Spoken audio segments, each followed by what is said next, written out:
মনে আবার নতুন বউর হাতে মার খেলো, দেখেন মুখের ভিতরে খামচি দিয়ে কিছু রাখছে না। নতুন বউ যখনই মারে তখন এতে লাইভে আছি লাইলার আবে তাবে কথা বলে। তো কতটা জঘন্য! লাইলা বাড়ি গাড়ি দেয় না, তো বাড়ি দেয় না, তো ঢাকা শহরে ডাকাতে মানে লাইলার থেকে আলাদা আছে। এখন জিজ্ঞের দূর সিজ্ঞের কাছে বাড়ি টাড়ি গাড়ি সবে আছে।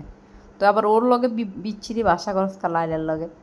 আরে জানো আর তুই তো হেড করে খাইছ থাকছ, হের টাকা দিয়ে মানুষ হইছ, তোর ফ্যামিলি চালাইছ, কেনে বেমানের মতন ভুলি গেলি?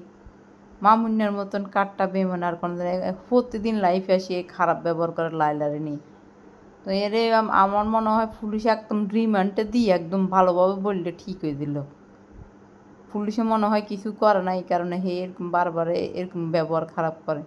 একটা মানুষটা বারবারে ব্যবহার খারাপ করতেছে তো লাইফে এসে এত জঘন্য জঘন্য ব্যবহার করে। তার মাকেই ঘরে নাই, তার বোন আছে না ঘরের মধ্যে, যে মানুষটার লগে এইভাবে খারাপ ব্যবহার করে। এখন তুই বিয়ে করছিস, তোর বললি তুই চাষা 2 দিন বাদে বাদে লাইলারে নিয়ে লাইভ করছিস।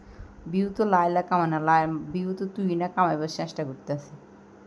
মামুনে বিউ কামাইবার জন্য লাইলার ফিসে লাগবে, আর কিছু না। 2 দিন বাদে লাইলার নিয়ে কথা না বললে বিউ আসে না। তো যদি আমার কথাটা কারেক্ট হয়, সবাই ফলো দিই, লাইক দিয়ে জানাই দেবেন কমেন্ট বক্স।